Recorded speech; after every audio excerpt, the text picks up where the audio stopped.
Like, if you think about the situation with Murray and Samsonov, as I said, there's playoff experience there. Murray, the two cups. I think with Matt Murray, kind of what you saw with Carey Price. I'm not putting Murray in the same conversation as Price as a whole of his career, but I mean, Murray does have a couple cups. I'll say this. Carey Price, we saw over and over again at points in the season not look good, especially the year 2020, 2021. That season, he didn't look good. Like, for a lot of times, Price did not look good. And what happens when it's most important in the playoffs? He looks unbelievable. He looks top tier. He looks unbeatable. He looks like one of the best goalies, if not the best goalie in the world. So what I am saying is, if Matt Murray's like mediocre in the season, and he balances off of Samsonov, and the Leafs finish second or third in the division, whatever they finish, they still make the playoffs.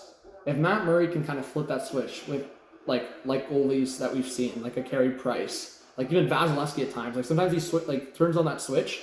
And again, I'm not putting that guy in the same conversation, but what I am saying is some goalies just have that switch where it's like they're pretty mediocre in the season, and somehow they're just able to turn that switch in the playoffs and completely look different from what they saw in the season. So I think when it comes to Leafs goaltending and Matt Murray, like that, I think that's the interesting part. I think that's what Dubas is hoping for, is that this guy, maybe he's a 905 guy, 910, like 910 save percentage guy in the season, but when it comes to playoffs, he turns on that gear and he just goes crazy. So if Matt Murray can stay healthy and they can bring him healthy into the playoffs, or mostly healthy into the playoffs, then he can be a big contributor there. And as I said, Samsonov's such a wild card in that sense too, but it's not really, I would say, major issue, like injury issues lingering with Samsonov. It's more so just consistency and like positioning at times. Like he athletically, like athletic wise, in terms of size, in terms of overall, like I would say physical abilities. Samsonov's got it all. It's just a matter of sometimes he just gets a little too crazy around the net. His position gets a little off.